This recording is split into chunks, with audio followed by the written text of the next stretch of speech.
Hello everyone. आज मुई आपण मानकर लगे नहीं करी आइचे माछ मंजी बरार रेसिपी।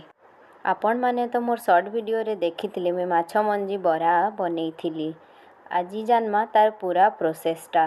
तो चलून स्टार्ट करमा। पहला आमे माछ मंजी के भल भावे धोई नमा। तापरे सेती नून हल्दी मिर्चा गुण अदा लहसुन पेस्ट तापरे 2 चम्मच चाउल गुण आ 2 चम्मच बेसन देई नमा। तापरे प्याज और मिर्चा के छोट छोट करी काटी करी सेन देई नमा आ भल करी गुलेई नमा।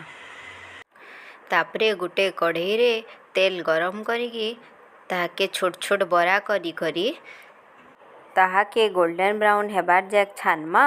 तापरे प्लेट के काढ़ी नमा।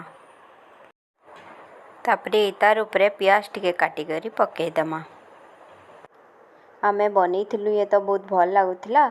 आपण माने भी ट्राई करूँ। आगरू जदि इटा बनी के खाइचन बेले कमेंट रे जनाबे।